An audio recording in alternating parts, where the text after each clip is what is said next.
You're listening to KZUU 90.7 FM Pullman. We are a broadcast service of the ASWSU.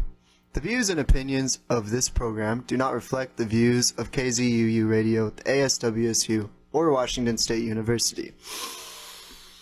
Want to be a DJ for KZUU? We're always looking for interested students and members of the community. If you have a passion for non-commercial music or talk radio and want to share with the Palouse, you can find more information on our website at kzuu.org. Well, guys, we're here for another episode of Ponder Cruise. I'm here with my friend Anthony. How are you, man? Dude, I'm alright. How about you? I'm fantastic, bro. Living life. Going through the days. Cruising through life. It's been good. Dude, I feel that. It's been fantastic. Anyways, what has been new with you? Not much. I'm just, also kind of just going with the flow of things, you know. Just kind of chilling and trying to get through school and work. Yeah. What's harder for you, school or work? I think work. For real? I honestly, cause like, I feel like with school I've always like been able to like excel in things, you know, in like subjects and all that. But like working in the kitchen and all that, you know, it's difficult sometimes. Yeah, cook. Yeah. Yeah. Yeah.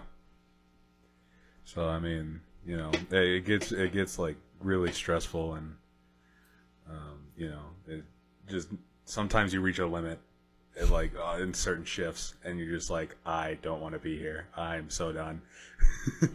but I mean, it's still fun nonetheless, you know. So. And you think school's like pretty straightforward compared to that? Pretty easy? Yeah. Well, I mean, there's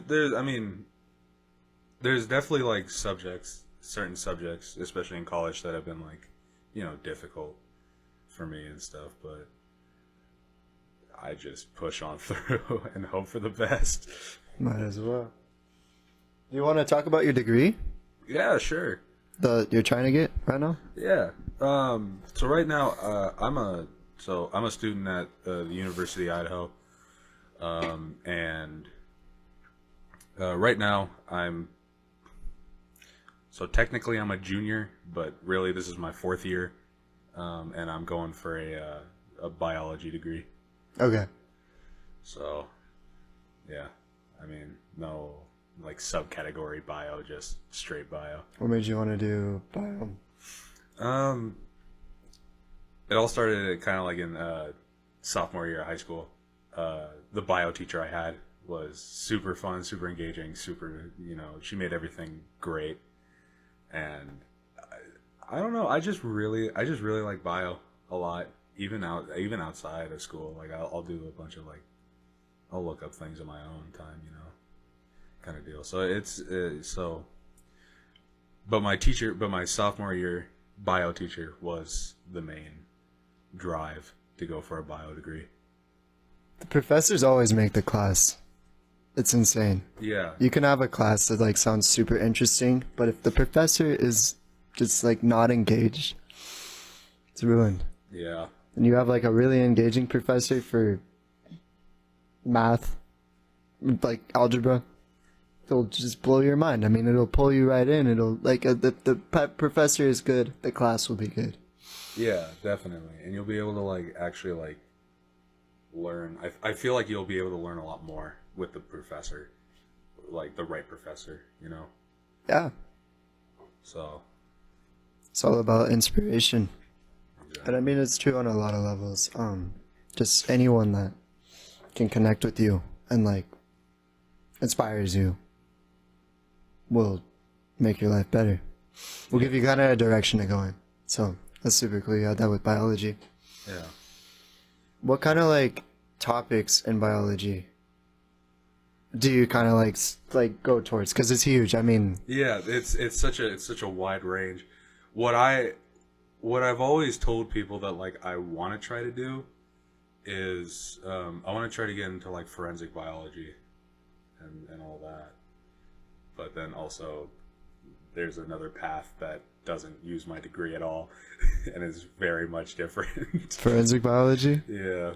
Well, no, I mean, forensic biology is one path I want to go towards, that, and that's with using my degree. Right. But without using my degree, like I have a real big passion for like voice acting and stuff like that, and so like that's another thing that I've like considered going into, which would then be like I'm getting a degree for nothing, but it's like a backup plan, you know, almost. I don't know. But... So, what is college to you? You know, you have these two careers that you could like go towards. One that has nothing to do with college. What value does college have for you? Like let's say you go with a voice acting career. Why would you tell someone to go to college? I think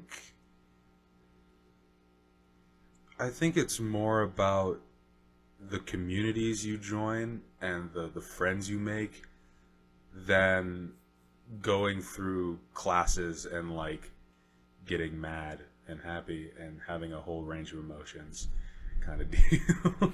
like I really do think like, because if you're going through like college, because I did this for a while, you know, I like my freshman year I was like, I pretty much wasn't really hanging out with anyone and stuff like that, so it was like boring, so I was like, oh, I'm just going to class and then I'm done for like the rest of the day kind of deal. So I think like being able to not only learn about a career you want to go in is cool, but also doing it with people you get to make friends with and, you know, just like build a community with everyone. Do you feel like you've seen that happen? Definitely. Like a lot of examples. Like I've, again, going kind of like back on me, you know, again, freshman year, wasn't really hanging out with anyone, was basically hanging in my dorm room 24/7. And then I met a couple people my sophomore year, and all of them have become like my best friends. Like they've become my brothers and sisters pretty much. Like it's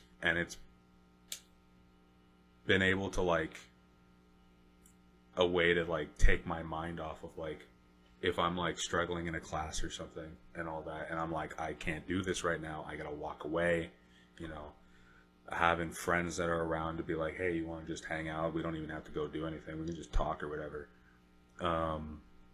is really nice, you know. It's really good.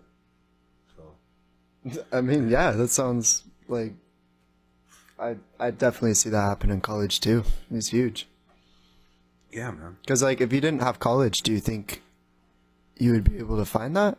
Or like how hard do you think it'd be to find that without college really? Obviously you can find it. Well, yeah, you can find it, but I think like that transition from like high school to college, one, when you're transitioning, you know, from high school, you already have a couple friends and all that, like a big group or whatever. But as soon as you move to college, you might not be going to the same college, so you break away from them. So it's pretty much like, you know, it almost feels like if you didn't go to college, it's the same thing that's going to happen. You know, you'll probably still be able to just like, if you're not in college, you could probably just go and visit them and hang out with them still. But it's like, but you get to start over kind of deal, you know. So I really I think it could go like either way. I think like if you want to go to college, if you don't want to go to college, you know, your choice. But but I mean like, yeah. So, you know. So do you get like friends out of college? Yeah, for me, Besides the degree. Yeah, I get friends out of college, and I get, you know, I just get like support, I guess, for like whatever's happening. And if I make friends that are like in my same degree too, it's like I have a friend that I know in one of the classes and can like study together with and like really excel, both like we both can succeed. Do you think a lot of people kind of get that out of college, or do you think that's more uncommon, I guess? Oh, that's a good question.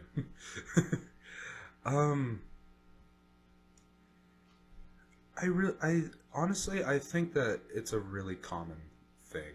I think a lot of people want to be able to have friends and be able to do things with people, and and it doesn't necessarily have to be like, oh, I want friends just to like help with school and stuff like that. You know, like just having friends to like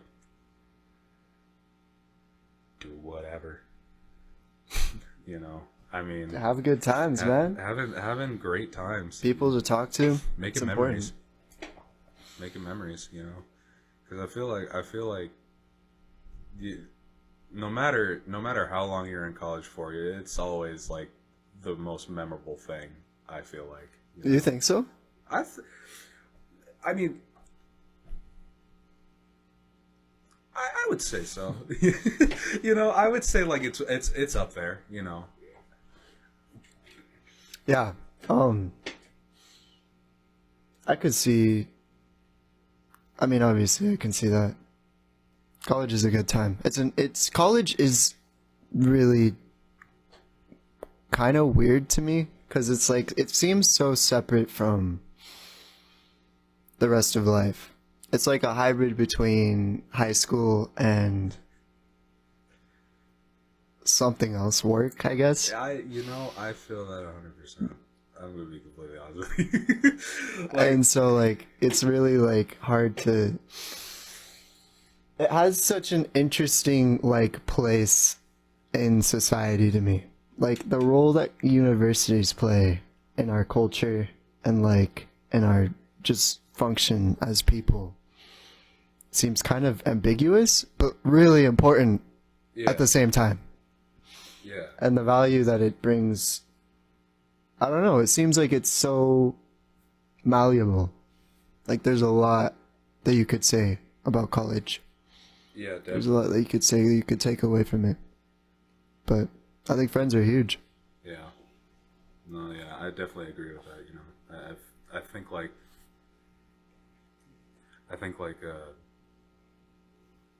there's so many things where you can either like it can either be like a good experience or a bad experience, but there's always stories to make and always memories to make. So Yeah. I mean, like, you know, it's like What's the bad college experience?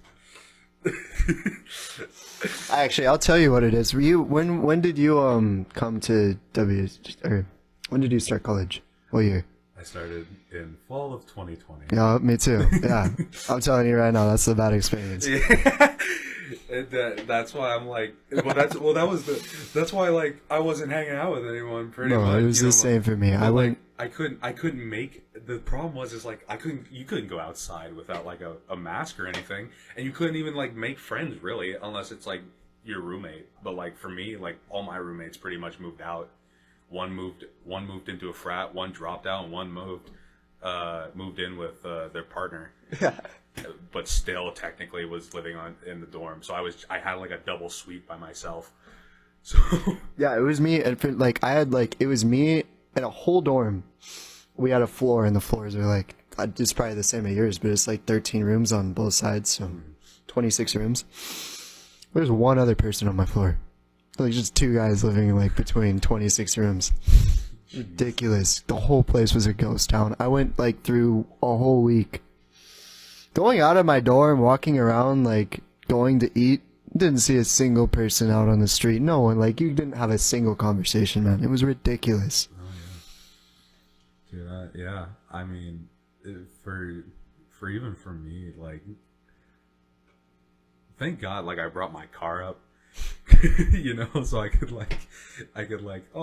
take off my mask and not have to like sweat in it or whatever. But like, yeah, just driving through like Moscow and stuff, like barren. Yeah. Like straight, like it was so weird. I was like, where is everyone and what is happening? It was probably like our only opportunity to see the world. Like cities and towns, like what they would look like without people. Oh yeah. Like 28 days later type.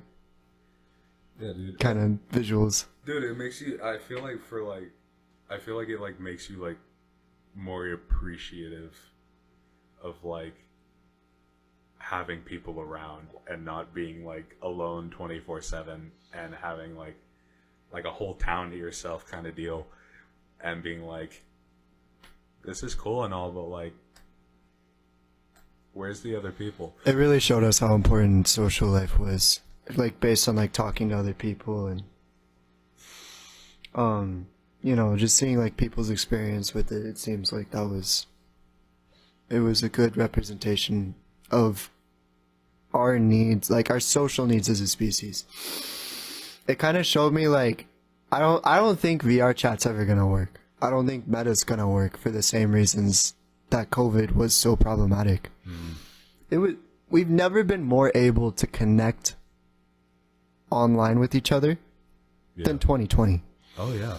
We've never been more able to just like pick up our phone, FaceTime someone, see them like on an image, like call someone, have a conversation, or like be on like Discord and like play games with each other, Yeah. and like share screens and stuff like that, and just be on with each other for like the whole day, maybe even 2 days straight. no problem. Yeah. And like if this had happened in like the 80s, if this had happened in the 60s, you're done. Everyone has to stay inside. You're just inside. You get to talk with whoever's else is in your house, but that's it. Yeah. And now we have all this ability to talk to each other, and then suddenly the world gets shut down.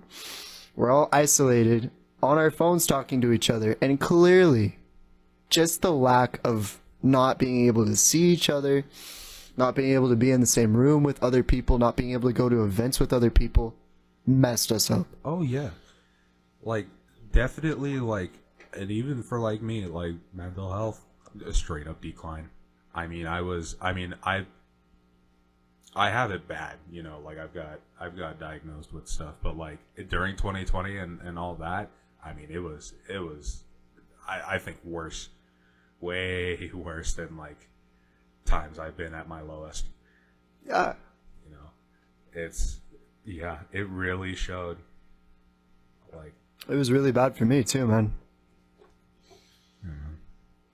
So yeah, I don't think that virtual kind of like social life is gonna work, because clearly we need to like have, there's something that just is missing from it. yeah. I don't really know if we know what that is, but it's important to be around people. Yeah. I think, like, honestly, I mean, I think with, like, stuff like VR chat and stuff, I think, like, for a small majority, it will probably be able to work really, really well.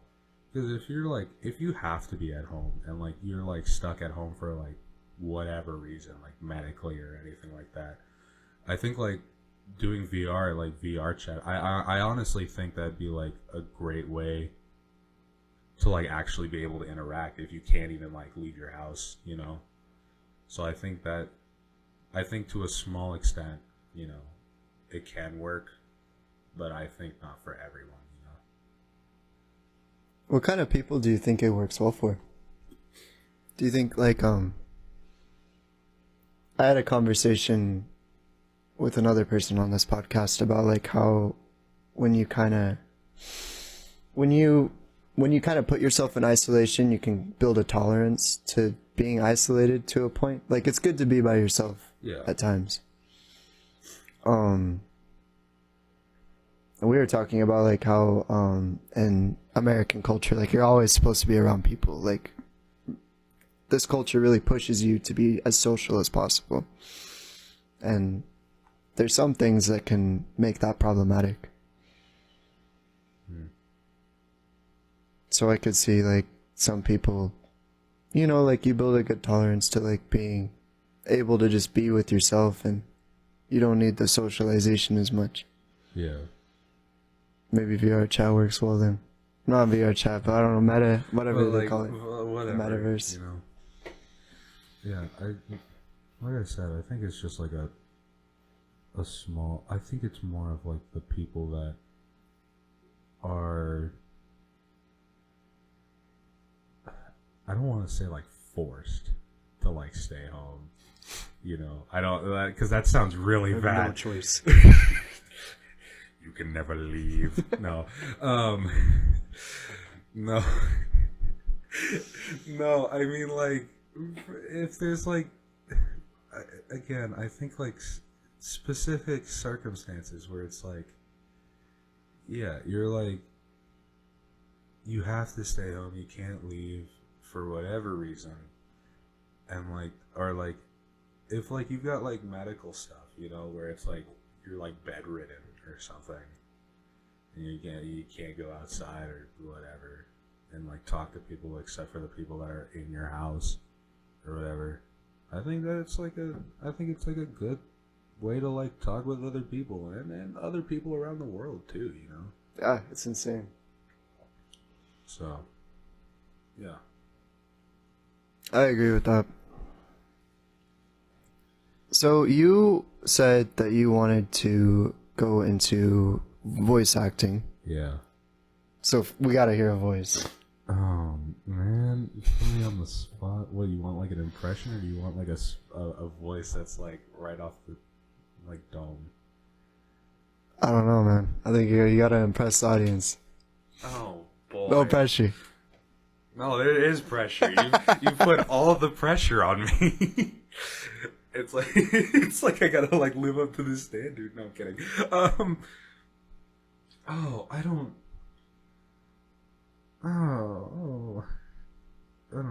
I think a voice that like people like really like, and especially like my like younger cousins really like, was all right, I'll tell a story real fast into what character kind of deal, I guess.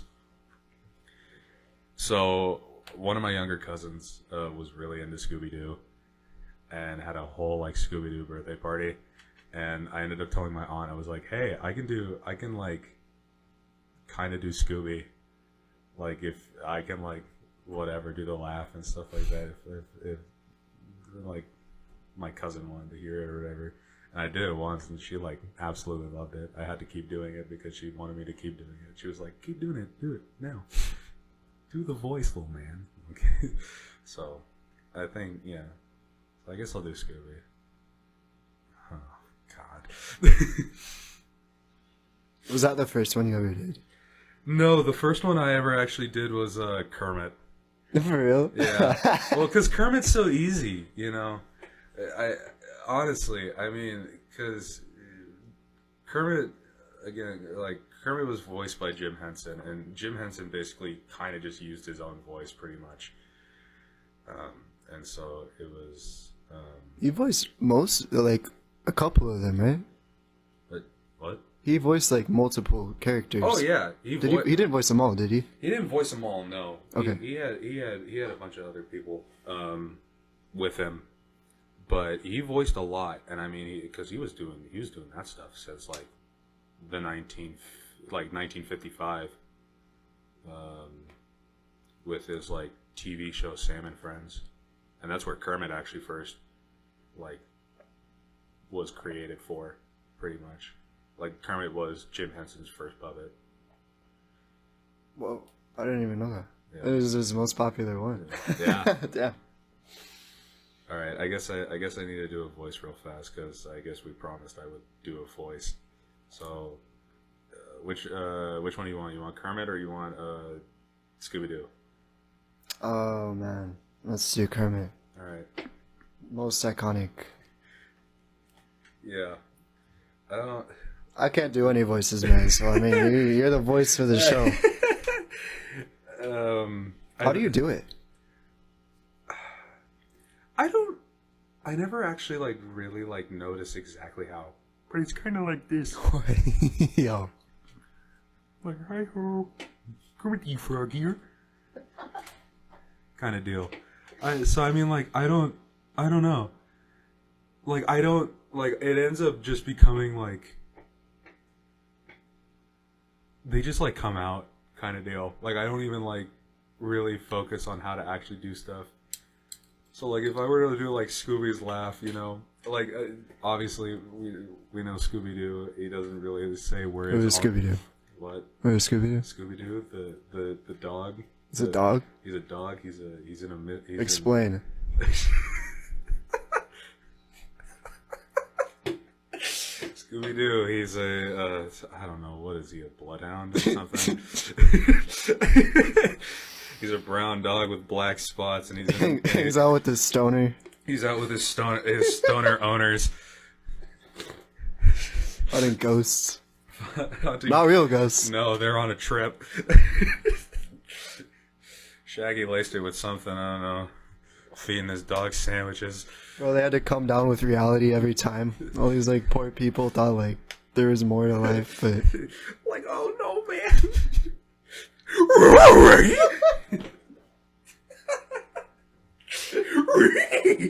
Kind of deal. I'm dead, bro.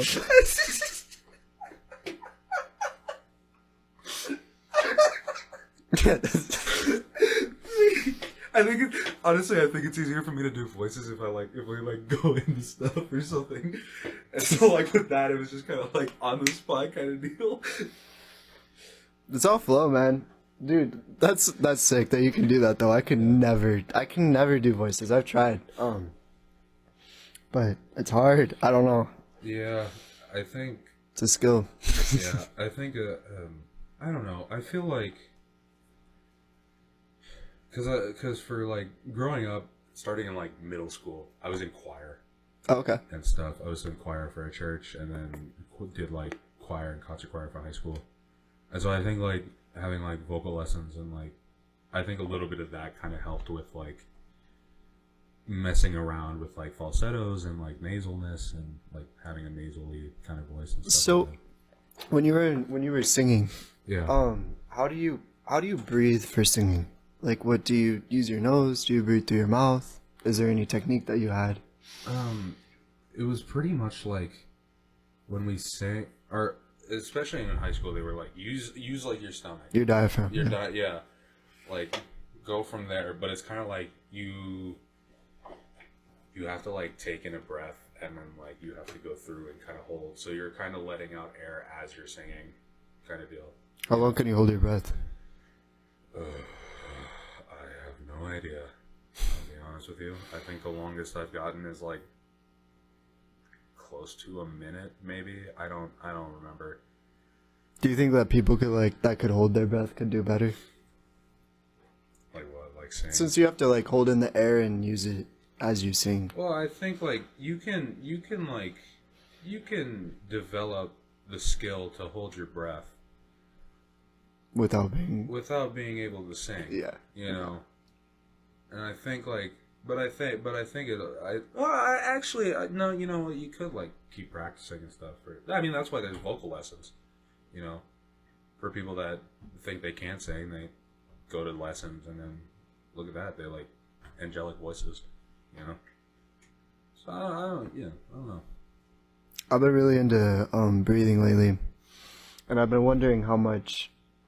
I've been thinking like our nasal passages and our lungs, the whole breathing system kind of is more like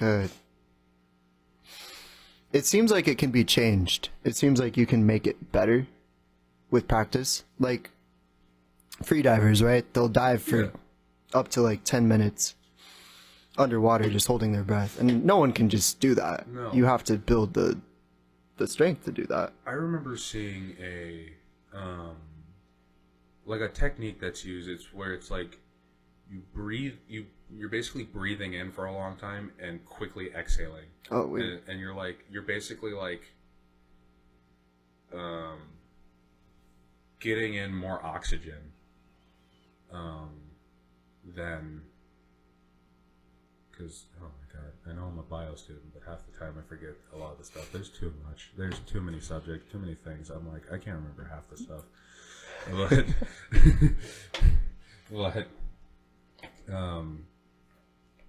yeah, like when you're like letting out like CO2, you're letting it out very quickly, so the oxygen takes over, and I guess that like helps with like holding your breath longer or whatever. Yo. Okay. I'm gonna remember that. So a quick exhale and then long inhale. Yeah. Yeah. Yeah, I've always wondered if like you could I've wondered if singers can,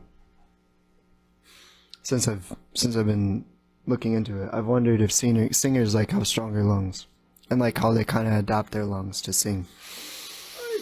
Because it's there's so much that we get out of our lungs. Like, you know, it supplies the oxygen to our bodies, which is super important. Yeah, we have no oxygen, our brain dies.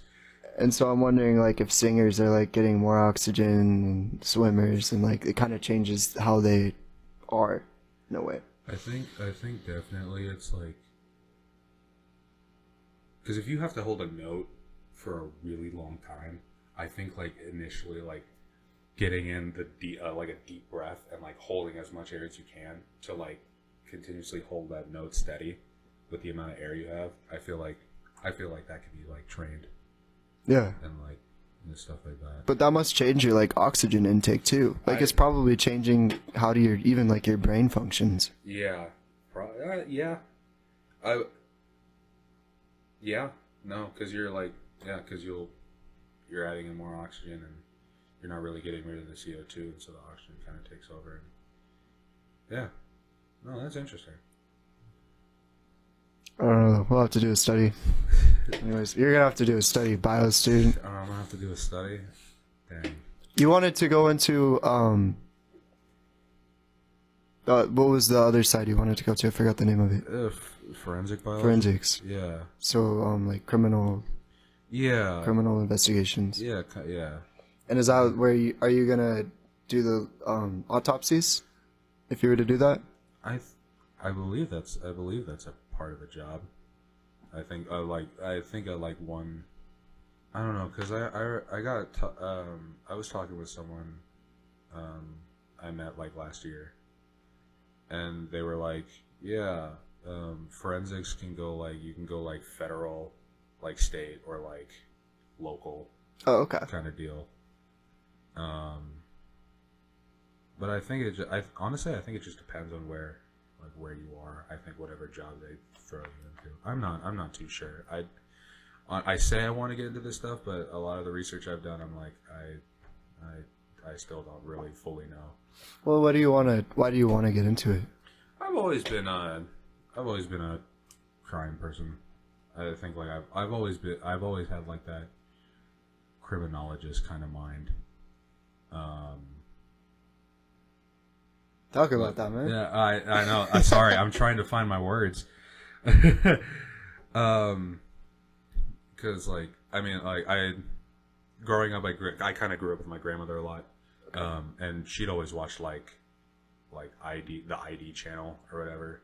And so I'd always talk about like criminal cases and like how they like found like the suspect or whatever, like in different like, oh, we like found blood under the fingernail. We took like DNA sample. We like took a soil sample and like a dirt sample and like found like 3 drugs in it, kind of deal. And it's like, that's like so fascinating to me, you know. So I think that's where one, yeah, because that side, and then like with the bio side, it's like biology, the study of life. You know. Yeah. So, I think those two combo, like, it's so fascinating to me. It's a biology puzzle. Exactly. Dude, you have to like, yeah. You could go up to like the grass and be like, ah, yes, this grass has traces of methamphetamines and acids, and just be like, yep. This is what caused the death. It's like the last like the highest level of figuring stuff out. Like the cops show up and they're like, you know, like I don't know. I don't think they're not like reality TV shows, but they're like the TV shows. They're like super like exaggerating, where it's like, if you're like a doctor, or whatever, what is it? The Good Doctor or something? The doctor's like autistic or something. What? Have you never seen that? Like, No. Heard of it? Oh yeah. It sounds amazing. Yeah, there's some. I can't remember the show name for the life of me, but it's a show about a doctor who's autistic, and he's like, basically they're like helping patients and stuff like that, like solving what's wrong with patients and stuff like that. Like there's twists and turns, but like there's the exaggeration, I guess you could say, where it's like, for him, he has like a photographic kind of memory. So like he like if they're like, oh, like it's something in the brain, he'll like it'll on the show it will like kind of like show like a photo of a brain and it'll like kind of trace where like whatever kind of deal. It's like Sherlock Holmes. Yeah, but that's what I mean. Like it's like think of like those kind of like exaggerations, you know, like where you're so good at like all of that you're like, yeah, all I have to do is like look off to the side into the sky and boom, I know everything off the top of my head kind of deal. Like that's I don't know. I feel like there are people also like that, you know, like for sure. like truly, you know. Yeah, no, there's legitimately, truly, I'm sure. There's truly people like that, which I'm very jealous of because I'm like, dude, I want to be able to have everything kind of in my mind and be able to work things out without having to like stumble and like not know what's going on or like have like emotion kind of get in the way or something, you know. Like I think that's like super cool, you know. And you definitely have to kind of figure out how to get there to be a forensics, I assume, because there's so much you have to like. You literally have to take the smallest clues and just trace it back to you have to whatever happened. It's trial and error. You know, I think that's like it's like you test everything and every possible solution to like be like if like you're trying to find like if like why someone overdosed, you know, or if it was an overdose or if it was like they died of other reasons, you have to like think of every possible solution to like test for and look for to like get a definitive answer kind of deal. Yeah, that'd be crazy. Yeah. Would you want to do like the I don't know if you have to do it, but would you want to do the dissections part of it? Yeah, because that'd be a lot. I'd be fine with that. I mean, I'm a hunter and fisher and whatever, hunter gatherer, you know. I mean, you can butcher up animals and do the same thing. Well, at least they're dead. I mean, if I was doing this, like if I was a surgeon and like doing it with some like an actual patient while they're unconscious, I feel like I'd be like not up for the task. Like I don't think that would be a path I'd want to go down. Nah, but you have some freedom on with evidence. With that, no, I mean like you still have to be very careful, you know. You still have to know what you're doing. But I think it's just kind of like I'm like I don't know. I think because like I'm gonna get weird on you for a second. I don't know. Death, fascination with death. I have no idea why, but I think like helping to like I think that's why like with like the forensic side, figuring out why someone died, get kind of like closure or something for someone that if they don't know what happened, you know. Yeah. I think stuff like that. I think that's why I'm like I think I'd be more fine with like doing dissections and doing like autopsies than like potentially killing someone. So it's about the closure for you. It's like I get that. You get to like discover maybe not even like necessarily why something happened, but you get to like go, okay, this is how it happened, and now that we know how it happened, we can it's not just a mystery, like this person just you know the answer. I think for me it's like, and then you can build off that. Yeah, I think for like me it's like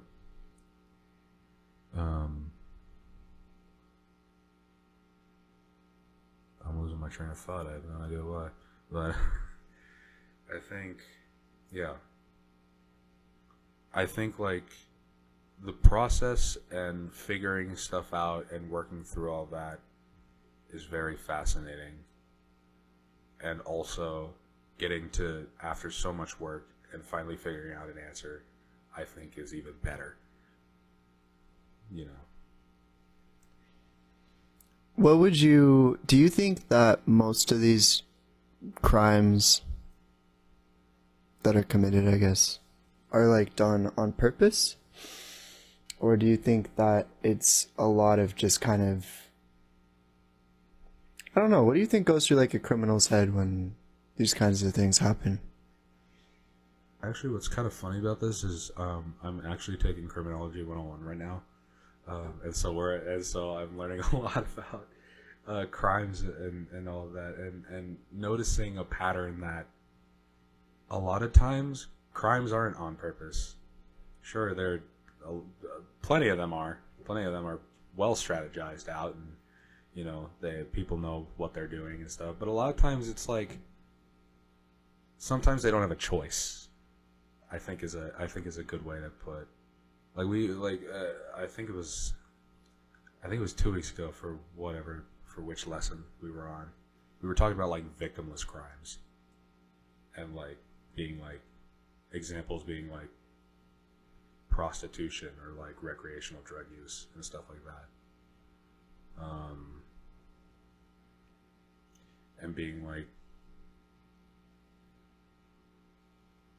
you can look at those and immediately think like, oh yeah, they're doing that to themselves. They chose to do this or whatever, But in reality, it's like, no, there's so much more to it.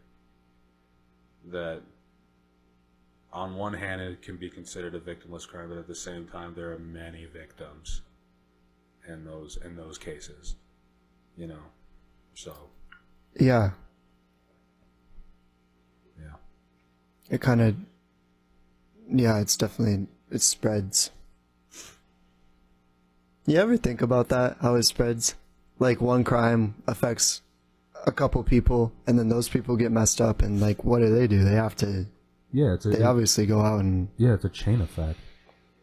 Like, for some people, it's like it messed them up so bad that they're like, well, like, I was robbed. Now I have to go rob myself to go get money or something like that. Yeah. Or whatever. And it's like that chain effect.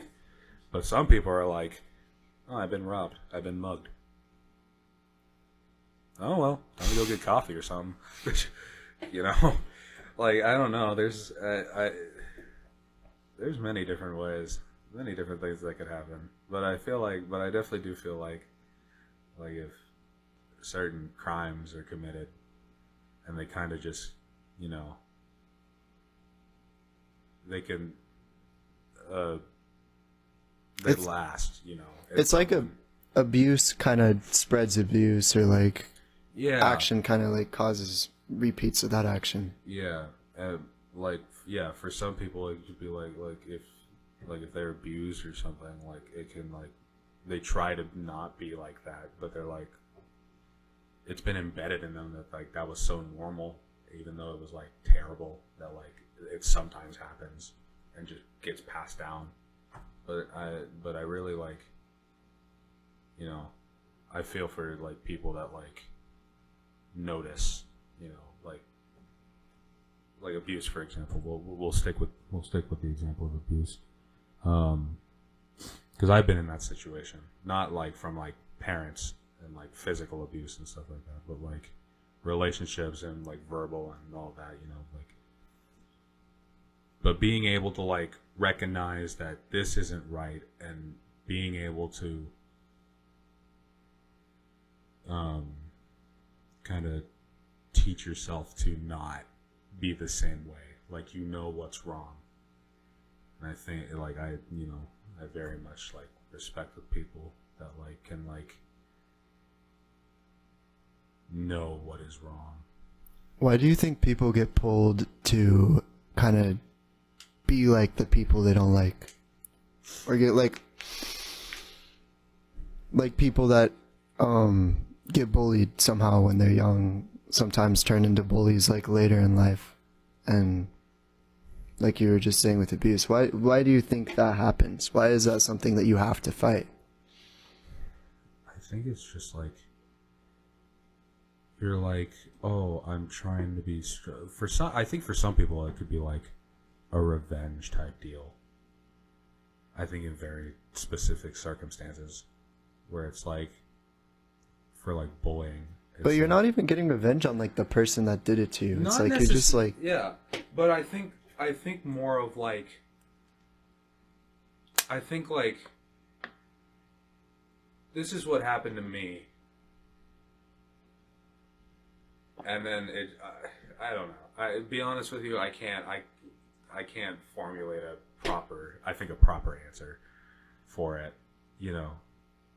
Because I have a thought in mind, but at the same time, I'm like, I have so many like branched thoughts that I'm like, I don't even know what to come down. Come on, give me just puzzle up a reason, man. Maybe it's not real. It's time to brain blast. Brain blast. It's time to brain blast this. Jimmy, Shotgun it. Jimmy Neutron. You know what I'm saying? No, I don't know.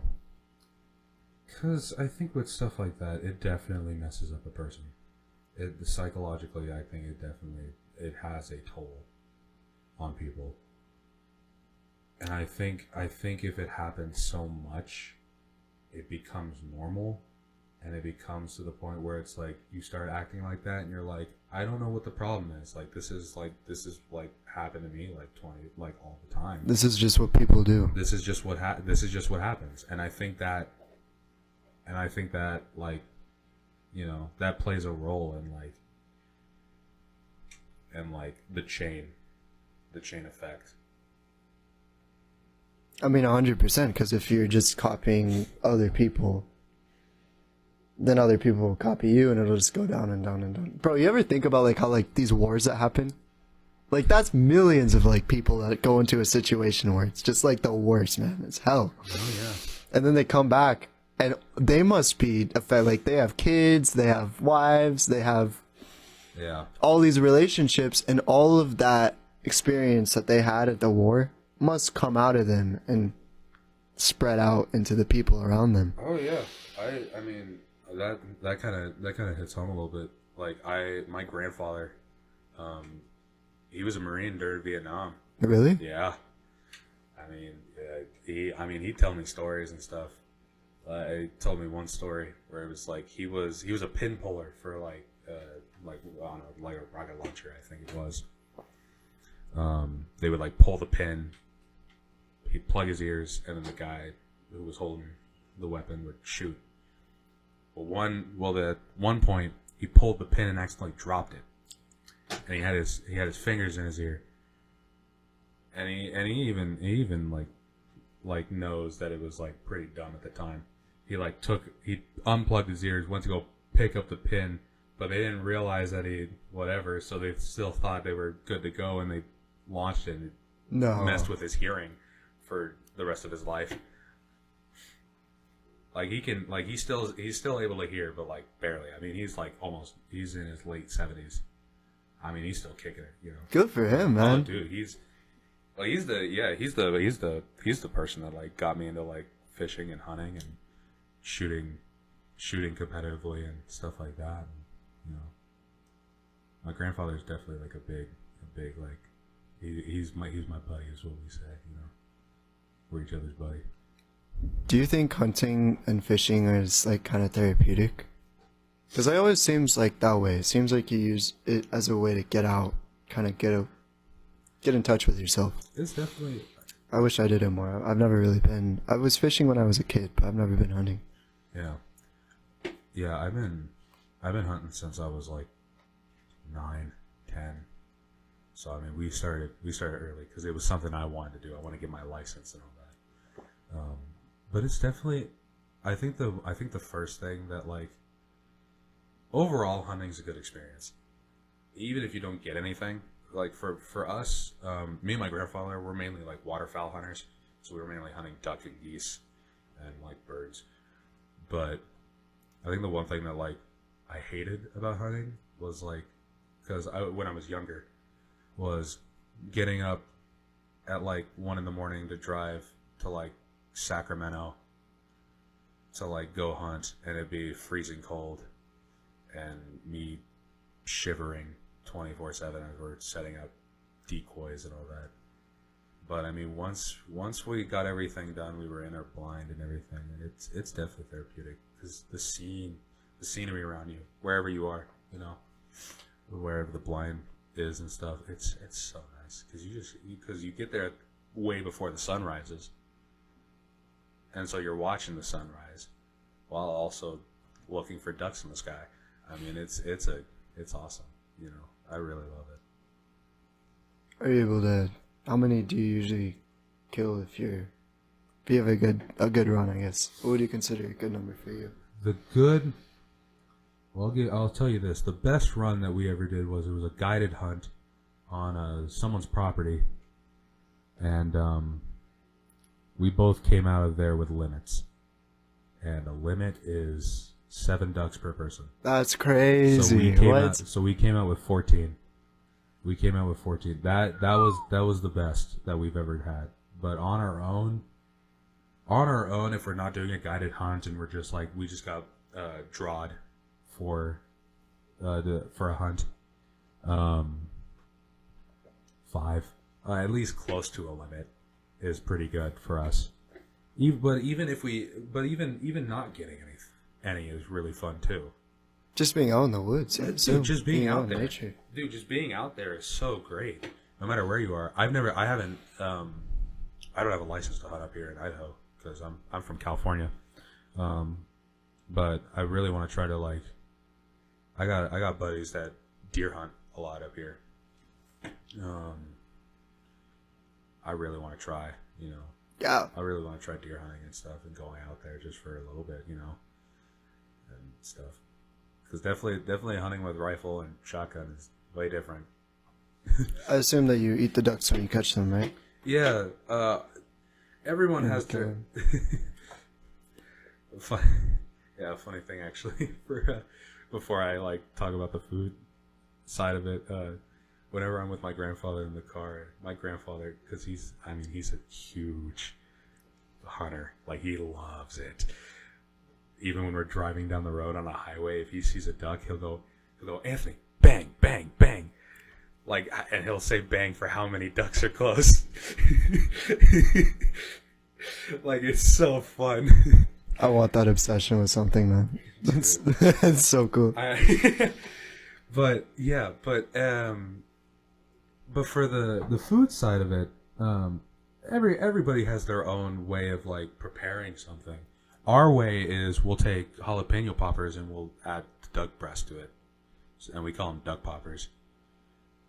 So we'll cut a jalapeno in half, we'll de-seed it because we're also serving it to family and kids, and honestly the kids can't take the heat.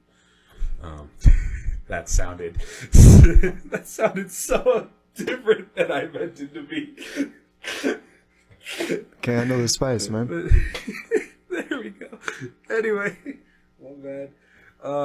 We'll take we'll cut a jalapeno in half, we'll de-seed them, we'll fill it with cream cheese, we'll lay part of the duck breast on top, and then we'll wrap it all in bacon, and then we'll barbecue them on indirect heat. And so when the bacon is almost done cooking, you slather it in barbecue sauce and then let it cook the rest of the time. Don't make me hungry like this. Good. Trust me, I'm hungry right now. Honestly, I haven't eaten all day, so. I have Carlitos still open downstairs. We should get Carlitos. It's fire. They have some of their best burritos I've had. I might have to try it out. I'll probably be sticking around in Poland for a little bit. Yes, sir. Before I go back over to Moscow. When you kill ducks, when you shoot, when you bang ducks, does the meat taste different depending on where you catch them? Or does it all taste the same? I think it depends on the type of duck. Because mallards, green-winged teal, and those kind of more common ducks that are hunted, I feel like they pretty much more or less taste the same. Okay. But if you've got I don't know what they are. I think they're mud pies or something. I don't remember what they're called. They usually hang out near the shore of where if you're hunting in a little swamp area or whatever. And mallards are more in the middle normally. Mallards are more mallards are way overhead, but they're also everywhere. Gotcha. Kind of deal. But I think for for them, with my grandfather, what he told me was because of what they eat and what they do, and they're not hunted real well, they don't taste as good. I've never been able to. I never have had it, but just going off my grandfather's word, kind of deal. So we never go for them or anything if we see them. I wondered like how different, like when you have wild animals especially, I wonder if different diets kind of make the meat taste different. Because you know, a store-bought meat, it's all the same, like meals and everything. Yeah. I'm sure if the companies like fed them something different, it would taste different, but Well, I think it's probably pretty standardized. I think a good example of like animals being like fed and treated differently is like Wagyu steak. Right, they Like pamper the cow the whole time. Like yeah, they're living in luxury compared to like cows here, where we're like, yeah, go on the field and go eat. We'll feed you. I wonder like You how become a much. brisket. I wonder how much it changes like your kind of nutrition when the animal's behavior and diet are like changed like that. Like a bunch of like dudes eating Wagyu steak would probably turn out different from a bunch of dudes eating like deer hunted out of Yeah, venison. Siberian deer, bro. Like, I wonder if that makes you kind of I killed more the lean. deer with my bare fingernail. way it died. Compared to like Yeah, they're just strangling it with your bare hands, bro. Yeah, that might be different. It's like Oh, stressed boy. out with its. oh no. Oh boy.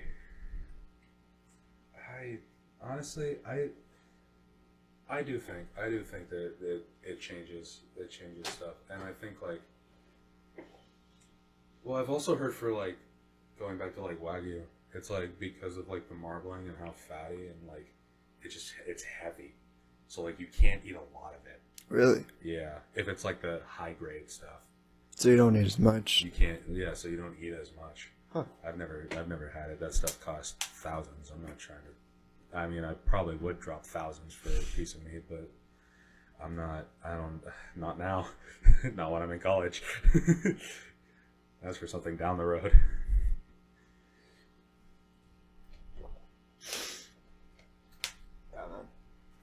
I wanna get into hunting. I wanna get out there. You should. What do you think? Do you think like you kind of think differently when you're outside hunting? Because the air is different, the environment is different. I mean, like we're in this room, it's kind of closed. People like that claustrophobia exists, so Oh, yeah. it must be affecting us all on like some level to be inside all the time. Yeah.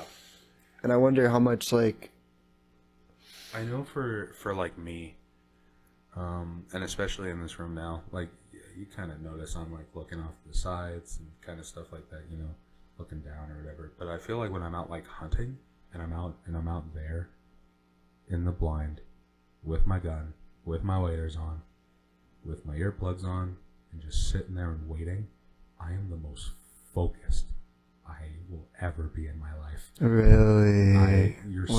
You're so focused because you're trying to like, of course you have to like look around. You're like, oh, a duck could be like here, it could be overhead. I might have to shoot at a 90-degree angle. But like, you have to like, because ducks are fast. Yeah. Ducks are fast when they're flying. I mean, you have to be super focused and be able to notice like, hey, they're coming in. You have to be able to know how to call them, and when they get close enough, where to shoot, how far ahead or how dead on you need to be, kind of deal. So I mean, like it's like that, and like competitive trap shooting for me is like when I've always been really focused and in the zone. Like, yeah. And I'm sure that it applies to other things. Like once you're able to build the focus there, you can focus wherever. Yeah, but I think for me, it depends on how much I actually enjoy it. Yeah. But also, like, I'm, like, diagnosed with, like, anxiety and a couple other anxiety stuff. So it's like, I naturally am going to look everywhere, but, like, and I'm going to, like, but, like, if I'm really enjoying something and I'm, like, it's something I want it to do and I want to do, like, I'm very into it and very focused and very much developing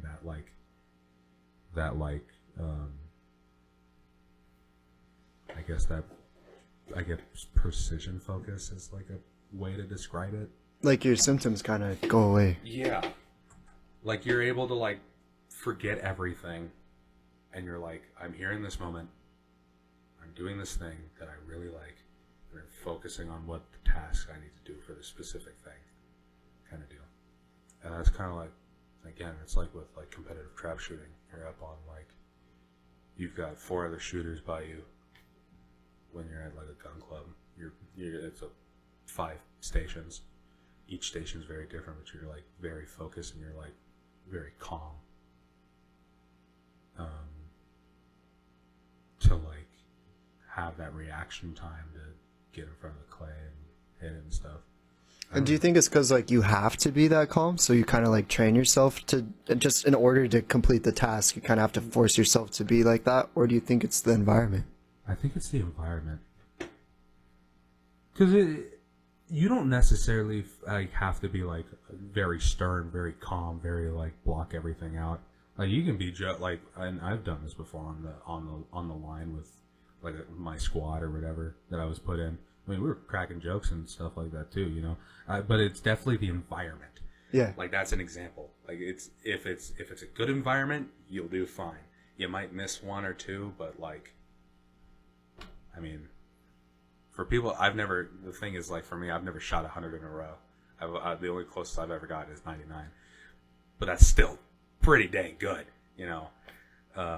That's insane. Yeah. Shooting for 4 years straight. Dude, on my first day, I wouldn't be hitting 1. Well, that's why I like, because our high school had a trap team and stuff. And I liked it because they were like, dude, you don't need, this could be your first time shooting a gun, but you can come down, we can show you, we can teach you, and we can continue to, if you continue to stick with this, we continue to teach you all the way through, you know. So, and I think that's, yeah. So you've been doing it for 4 years? So I was doing it for 4 years, and then once I got to college. Oh, okay, you've been doing it. And so once I got to college, I was told U of I has a trap team, but I didn't want to continue with it, unfortunately. What is it exactly again? So competitive trap shooting. So if you ever go to like a gun range or like a gun club or whatever, usually you'll see it could be usually it's like a green box, a giant green box, like 5 microphones on like 5 different stations, like they're in like a row, kind of like a curved, and it's basically the box is like you'll go up to the microphone, you'll load your gun or whatever with like 1 or like 2 shells, and you'll be like pull, and then the machine, the thrower, the clay thrower that's in that green box will throw, and they'll go, and you have to shoot the clay, and that's and so for competitive, you have all these different trap teams coming together with different squads, and You like the background music? I don't know where that's coming from. I don't know either, but you know, it made it sound very dramatic what I was talking about. Very cool. You know, it'd just be like in a world where you have to go through, but like, yeah, different trap teams come together. There's this one range, different squads battling it out with each other. Whether it be like you keep score. Basically, it's how many clays you hit is your score. Okay. So when I mean 99, when I've shot 99, it means I've hit 99 clays in a row out of 4 rounds. In a row. In a row. For 4 rounds being... Because a box of shotgun shells is 25. And you usually do 4 rounds. So you're shooting 100 shells and 100 clays. Pretty much. So I'm pretty much on the stations, and that's the thing, you're not in the same spot either. You're on the different stations. So you're on from far left, like in between the middle and left, middle and right, and then far right. And each one kind of has a different stand that we were taught, and the clays look different from different perspectives, kind of deal. So like if you're on the far right, a clay can like shoot super fast at a hard right, but it's super easy to like how your stance is and stuff to like follow it. Because if it was like that on the left, if you were like on the left side, that'd be a lot harder. So you kind of have a consistent motion that you go through. Yeah, and they pretty much tell you like when you go and you hit. Go, continue. No, you good. You gotta ride through it, man. I know. I'm trying to think, but I missed the build-up. I know. I know. I feel bad for that because I literally whoever's playing out there is. Oh, is that coming from outside? I think so. Oh, it's okay. It's the band. Sorry, listeners. I thought that was coming through our headphones. No, that's why I'm like. I hope you guys could hear that. I've got because I've got one of the headphones off to the side so I can hear without. But anyway, what was I talking about? It was very exciting. Yeah, it was so exciting that I forgot about it. You have to follow them. Oh yeah, going yeah, to the right. yeah. They teach you. Thank you. They teach you to when you're shooting at the clays to follow through with the motion. Don't stop when you shoot. So when you pull the trigger, don't stop.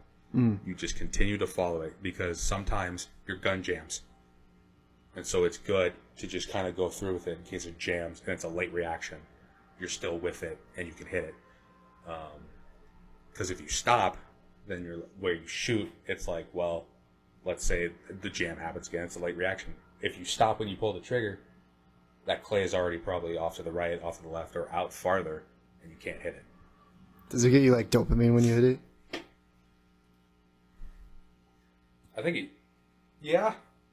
I feel like, well, there's definitely dopamine when you're past 50 in a row and you're like, all right, this is the final 50 and I'm going to try to hit 100. I'm going to do it. And I dropped it on the 86 shot. I hate it here. Kind of deal. Dude, that must be like such an explosive rush too, because I mean, you're firing a gun. Oh yeah. And then you hit it. You're fine. That, Yeah, I think that's where the training of like I have to keep focus and keep calm. Just watching this dish just blow up when you succeed. That'd Yeah. be cool. Yeah, but there's also different things that I've done with like being on that trap team. Was I also got to shoot sporting clays competitively and ski competitively. I thought it's like trapping animals. Like, why do they call it trap team? Is it a trap that It's shoots it out? yeah. Are they traps? What is it? Yeah, I think that's why it's called trap shooting, is because of the machines and what they're throwing, the clays and all that. You're throwing. Can you imagine if there was an animal trapping club? Dude, that'd be sick. You got you got the taxidermy club. Dude, I'm telling you right now, those are things in Montana. All right. This week for our club meeting, we will be setting up bear traps. We'll be setting up deer traps, and whoever catches anything first wins this week's. We need more coon skins this week, guys. Kind of falling short this time, guys. Set up more cages Guys. immediately. Guys, listen, the demand's high, right? The demand's high for this for skins. If we can't deliver, what are we? Stop catching the neighborhood cats. Stop trying to catch them and dye them. Stop dyeing them and then passing them off like actual product. You cannot convince them they were wild. Oh man, Dude, have you seen the taxidermy museum here? I have not. You should check it out. I'm gonna be completely honest with you. I've barely been on the WSU campus. This is like one of the first times I've kind of been here. Like I've been in Pullman many of times. I hang out around town and stuff, but like being on campus and actually like going through and seeing it, like this is the first. So, but I'll definitely check that out. It blows my mind every time I walk onto the WSU campus, man. It's the most beautiful place in the world. Yeah. This campus, dude, this I don't campus really is think that, huge. but it's very cool. It's cool, and it's also huge. It's pretty big, yeah. Like compared to like U of I, like this is like it's bigger. People say that. I don't even think that's true though, because U of I, like, I think it seems bigger, I think, but on our main area it seems. I mean, it's bigger than U of I, but I don't think it's bigger than like people think it is. It's not. I think for my I've really been perspective, on U of I, so yeah. but from my perspective, it's like I think because of how everything's like spread out, I think it makes it seem like it's a lot bigger. Because with like U of I, everything's like clustered together into this tiny little corner of the city, you know. Whereas like for here, I mean, it's spread out everywhere, and it's nice. I mean, here in the room, you know, with the view that we have, I love it. I love it. Dude, with the sunset right now, this is it's gorgeous. And from my view, I can see the water tower or whatever with the WSU on it. Oh, I can't even see that. That's why I'm like, from my view, it gets hit with that sunset and it looks great. That's cool. Cool, man. Cool. So how are we gonna solve crime, man? How are we gonna solve crime? Yeah. Oh, man. You're gonna get into forensic, work your way up, and solve crime. And how are you gonna do it? I'm gonna commit the crime myself. No, I'm kidding. Just commit them all. There's no more left. Speed run for committing every crime. I will get rid of all alcohol by drinking it all. I'll create prohibition by drinking all the alcohol and making it illegal again. No. Maybe should we bring back prohibition? We have marijuana now. Like, do you think we'd be good? Do you think people would just like start going back to marijuana? I'm gonna be completely honest with you. I don't think we should go back to prohibition. Doing research and being in history classes and learning about that 24/7 in almost every United States history class. It seems like it was a terrible time because people, for whatever reason, it's almost like you're told not to do something and they're like, I want to do it more. But it's crazy that it happened during the Great Depression, right? Like, yeah, like it was. It wasn't during the 20s, was it? I think it started. It was. I should know this. I just read like a historical piece on it. Yeah, look that up. I want to say it was like 1902. So it wasn't the Great Depression. I think it was before the 20s. Actually, I wonder if the Roaring 20s happened like right after. No, I'm completely wrong. Never mind. Don't listen to me. Don't listen to me. I need to stop listening to me, people. From the Prohibition in the United States period, from what I found on Google, it says January 17th, 1920 to December 5th, 1933. Meaning, Prohibition was the Roaring 20s, and bring it back. And at the start, we need it back. Dude, what is this? Listen, listen, the Roaring 20s. What? Prohibition was not a mistake. Listen, if people in the Roaring 20s were having a blast, a bomb, dude, figuratively and literally. They take it away, it's the Roaring 20s. They bring it back, it's the Great Depression. I don't know, man. I don't know about that. Yeah, dude. I don't know.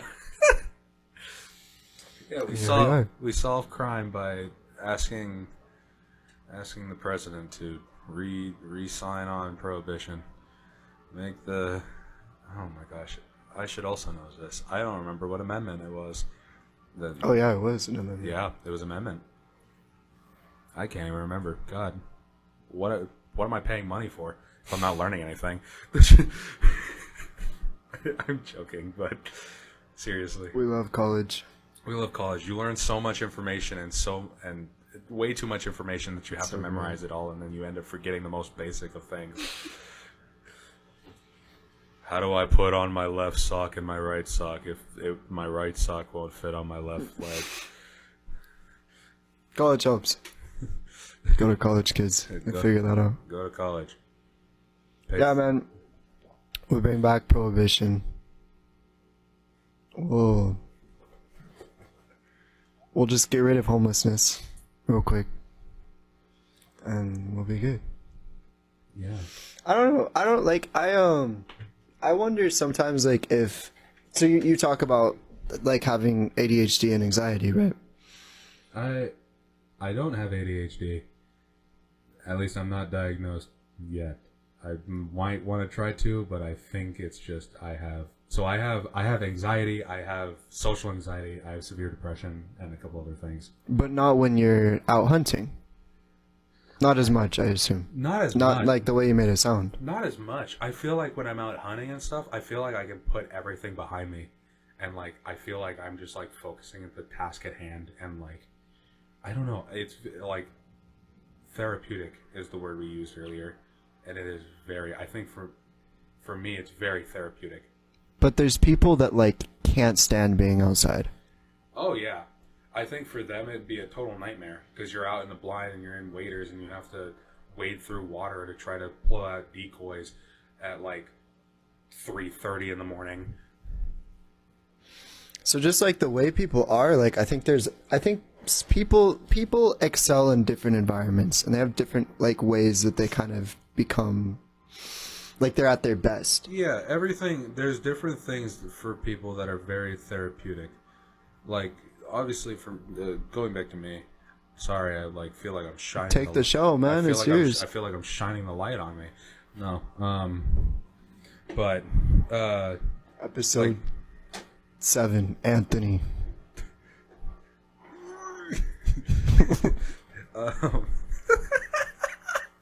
Sorry, I feel like when like I can't think of things to say, I make weird noises, I'm with you.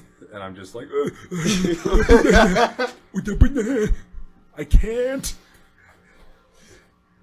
What are you saying, man? So I was saying like, yeah, hunting and fishing and stuff is therapeutic, but also like for me like music is another thing that's therapeutic for me. Really, music's a big part of my life. Like again, I mean I was interested in like being in choirs and stuff at like age 6 and stuff, and so when I was actually able to get into choir and stuff and actually be a part and all that, it was really fun. But listening to music, playing instruments, like also very therapeutic and helpful, you know. Do you think there's people that don't like music? Oh, 100%. I bet you there are people out there that don't listen to any music, won't listen to any music. What? Here's a question. Why would someone hate music? Like what about music do you think is unlikable? I think it depends. It depends on I feel like genre is a big thing. Oh, for sure. I mean, yeah, actually, I see that. Well, yeah. I mean, genres, yeah, but like, I think people like it. No matter what they hear, they'll probably be like, "Music's too loud. I can't deal with it. My ears, they hurt my ears. They're making them bleed." Kind of deal, you know. So, Too distracting. yeah. I don't know. What do you listen to, man? I listen to a whole variety of things. So I'm pretty much what people always say, where they're like, yeah, I listen to everything, but like some things I listen more to than others. So some of the main things that I've been, well, at least recently that I've been listening to is a lot of like 50s, 60s, 70s, 80s, 90s rock. 2000s. 2010s. Not 2010s. 2020s. 1860s. 1738. That was a good year. That was a good year for music, man. Dude, they're rocking out. I'm listening to Mozart and Beethoven. Yeah. But I like actually like sometimes I do actually. But like I think like I've been really into like. I got back into like a Beatles craze, and I got back into like Nirvana and Led I just Zeppelin. listened to the whole famous Nirvana album. I can't remember what it's called. The one with the baby on it. Oh, Never mind. yeah. Never mind. Yeah, I think. pretty good. Yeah. Good stuff. I'll look it up. Yeah. I'm very obsessed with Nirvana's MTV Unplugged, and I'm obsessed with. Is that their newer one? No, Hold on. and because obviously, you know MTV, right?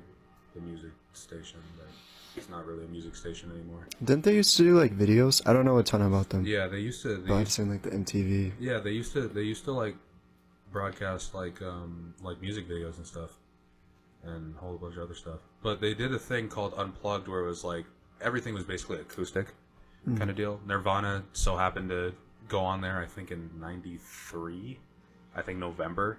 Oh, okay. So like almost right before Cobain's death. And there's one song, I think it's called. Sometimes I'm terrible with names. I think it's called "Where Did You Sleep Last Night." It's a cover of the same name by Lead Belly, and Kurt's vocals on that is just great. I have to listen to it. Yeah, it's good. It's a good song. He's got such a weird voice to me. Like I don't feel like I quite understand. It's a very gravelly kind of voice. What makes a voice gravelly? Do you know? I don't know, but I know it's true for me. So Like, guys, well, now listen. That's I don't feel like you have a gravelly voice. Well, Got a very smooth voice. well, talking and stuff, but I think for singing, I can like change it to have that really raspy.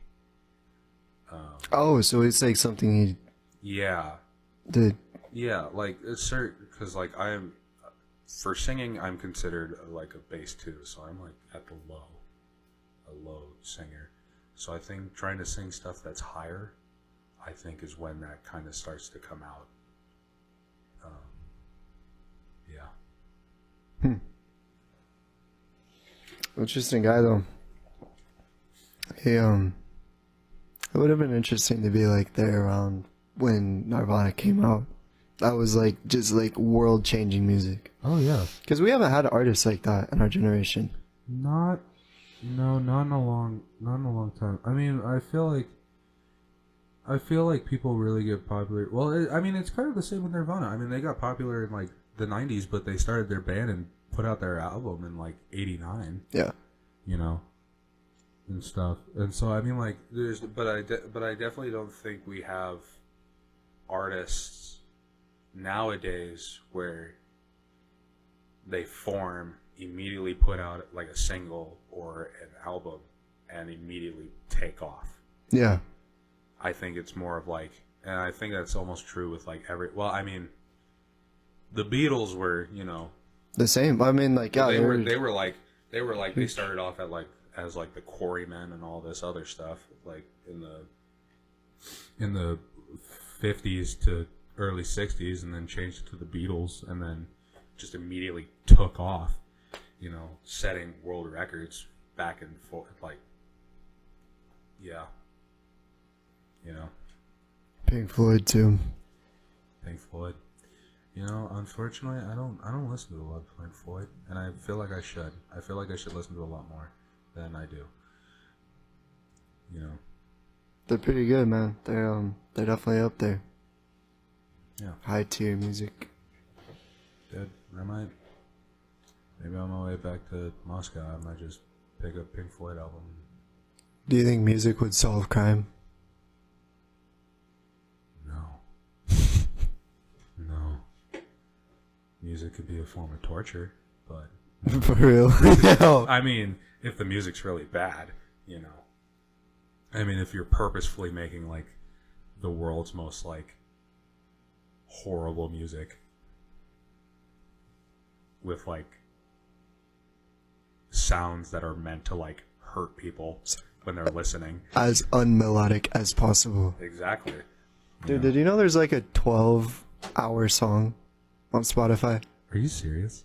Yeah, they like split it up into 4 parts. What the heck? It's bad, man. It's not good, but slay. 12 hours. Jeez. So what? It's 3 hours per part? Yeah. Oh my god. It's literally got like a 10-minute kind of like build up. It's bad, man. I can. Dude, and I think songs that are like over 10 minutes are like super long. That's like, God, that's unbearable. I mean, don't get me wrong. I haven't listened to it, so I can't really say much about it.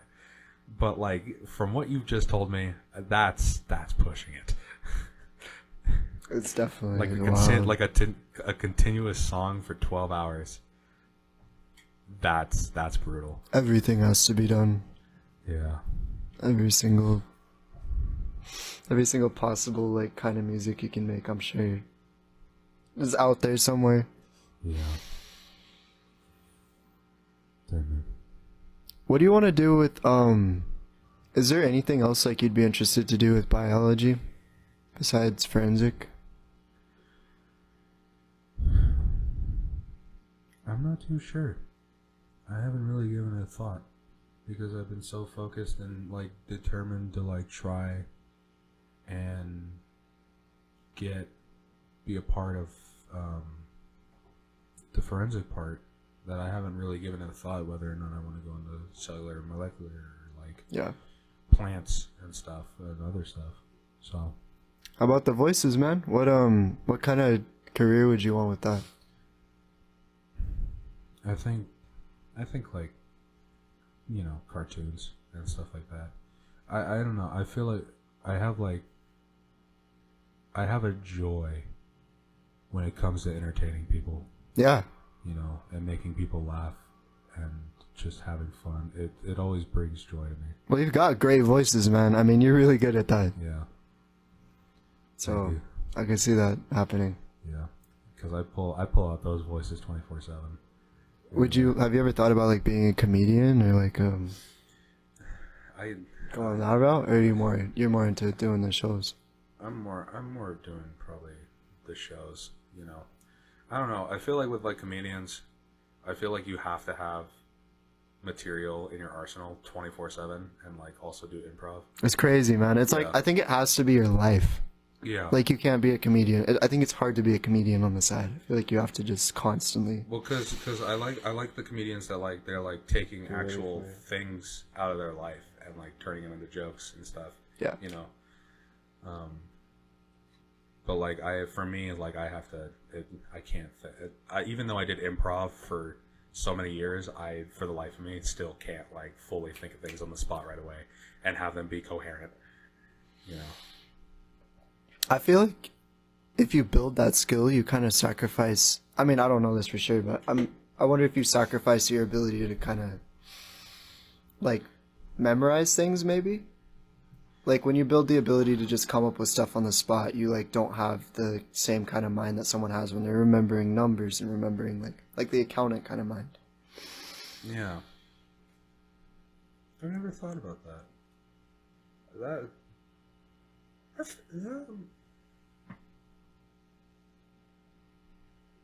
I don't really know if that's real though.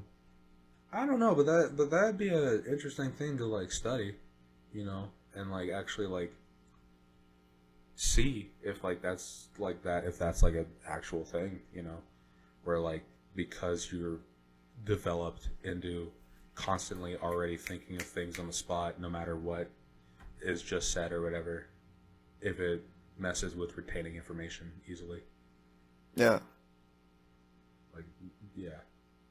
Because it doesn't seem like the kind of people that do have career, like jobs where you have to think of stuff on the spot, really have the same kind of careers of people that are accountant. Like, you never see a comedian become an accountant. Yeah. Real quick. But you see accountants become like financial consultants. Yeah. Like there's different worlds. I think for like on jobs of going from like one thing to like a comedian, I think my favorite example is Sam Kinison. He was a comedian for the 70s into the 80s, I believe. He was very known for like screaming and just like really like getting in people's faces. But he went from being a pastor to a comedian. He was a pastor? Yeah. I've heard that. Or like a preacher.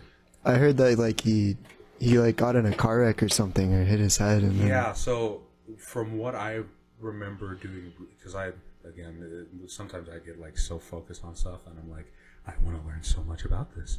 So I was pretty much learning about Sam Kinison and learning his jokes and everything 24/7. That's one of the examples. But yeah, so Sam Kinison was on his way to Needles, I believe. And underage drinker in a giant truck, driving super fast, head-on collision with Sam Kinison in his car. He was just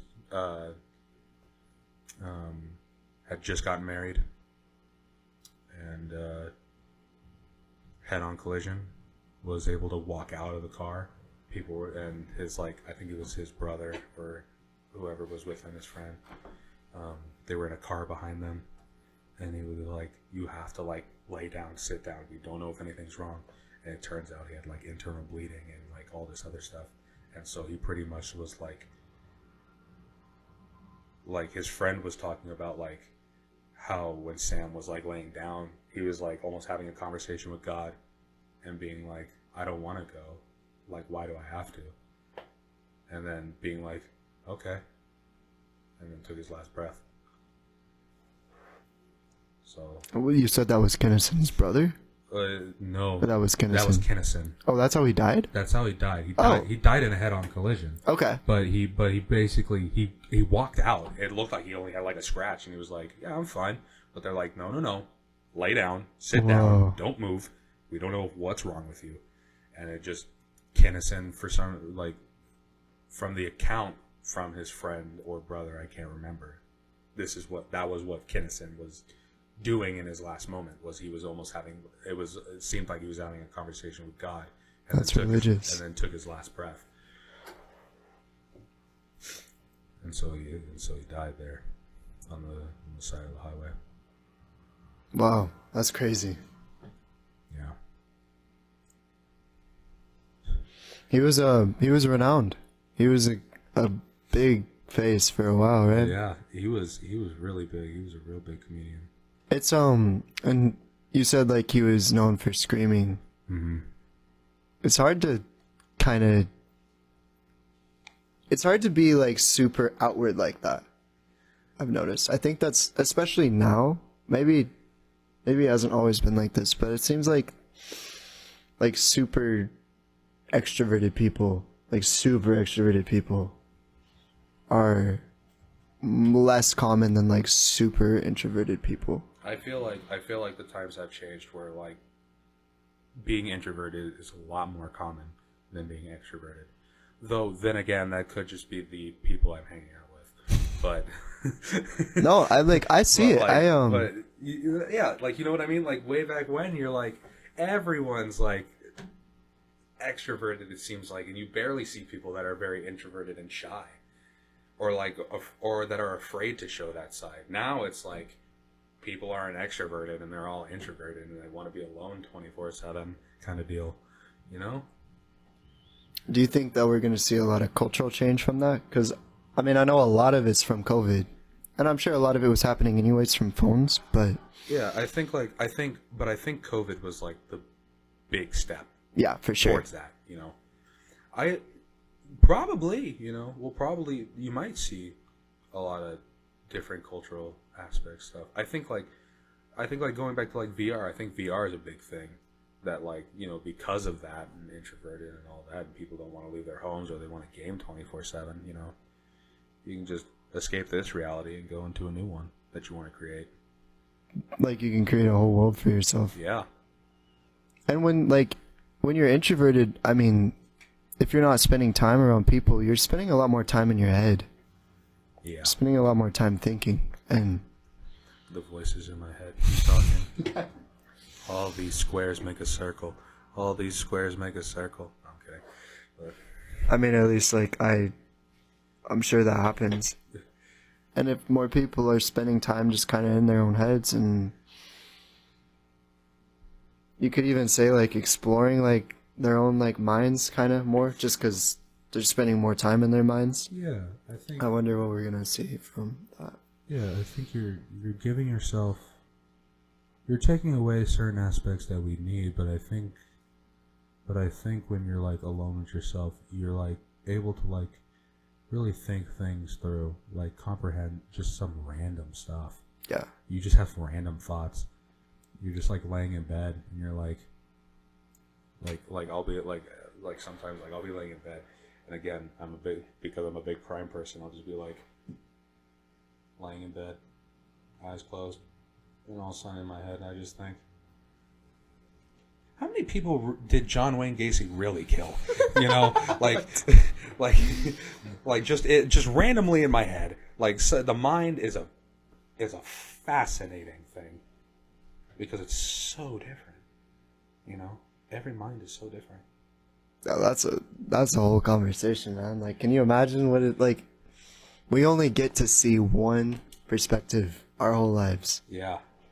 I mean, obviously, you get to see whatever perspectives you kind of form for yourself, but like, you wonder how different brains really are. Like, you wonder, like, you see how different like hearts can be and how different like muscles can be, kind of anatomies. Yeah. And you wonder how much the brain can change person to person. And there doesn't seem to be like a really good answer to that. No. Like, there's not a direct answer that it's different, but there's not really a direct like evidence that it's quite the same. Yeah. It's always changing. It's weird. Yeah. I think one of my favorite things that like you think about, and especially with like the brain, is like the brain named itself. I know, yeah. like the brain was like, dude, I can give myself the most awesome name, but I'm gonna be called the brain. It's so be like, oh, it's so menacing, the brain. And What do you think the first? Quick question. What do you think the first thing ever named was? The first thing ever named. A rock is Unga Bunga. Unga Bunga. The cavemen with their own dialect, you know. They like started saying ook, just pointing at things. Ook. You know, it's crazy. Return to monkey. Scientific experiment. Let's go back. I mean, I know this is. How far back can we go? I know this is weird. I know this is like a weird, like weird transition thing. But have you ever seen Bill Wirtz? I think that's who it is. It's Bill Wirtz. It's the history of the entire world, I guess.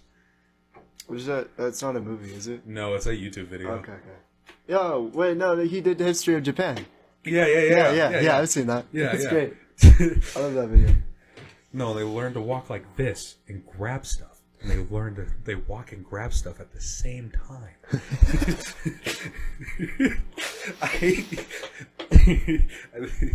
I love that video. Then they learned how to walk, grab stuff, and watch YouTube videos at the same time. At the same time. They learned how to drive cars and watch videos and text people. And Same drink. time. Don't drink and drive. The ultimate multitaskers. Bro, we're the king of multitaskers.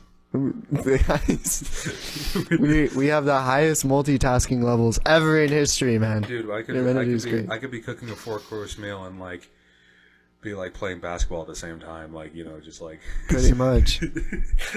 like those wide variety of just like weird multitasking. I'm reading a book and also like listening to a guy like being a therapist. Can you read and like listen to music or anything at the same time? I have to have that. That's insane. I could not do that. Like now. not reading. Like that's the thing. Like reading it helps me if I have the audiobook. I'm more of an audio like kind of listener. Yeah, for or, sure. Like learner is what I mean, an audio learner, than like a visual or like hands-on. But if I'm like doing like homework and stuff, like I kind of have to I kind of have to have music, or else I like get distracted super easily. It's like it's kind of like a familiarity thing. It seems like you listen to music all the time, so you just that's kind of gets into your that kind of becomes your norm. Yeah. And I think your norm is kind of where you focus in a lot of ways. Just generally, like when you're comfortable, you're more focused. Yeah. I'd say that's definitely true. Yeah. Yeah. So Well, good stuff, man. Do you have any advice for our listeners as they go through college, as they go through life? Any takeaways from your personal experience? I think something that I can say is like, it may seem difficult in the moment, and it may seem like the difficulties might press on, but nothing's ever impossible. Nothing ever lasts. You know, no pain ever lasts is what I mean. You know, just if you're struggling, if you're just struggling, you know, you can get through it. You know, and that's even with like whether that be mental health, whether that be like actual college work and college studies and stuff like that. You know, you got this. You shouldn't be so hard on yourself. Even if you think even if you think you can't do anything, you can do it. You can do it all. The mind has no limits. Preach it, man. I hope everyone enjoyed this episode. Have a great night, Anthony. Thanks for being on. Hey, thanks for having me.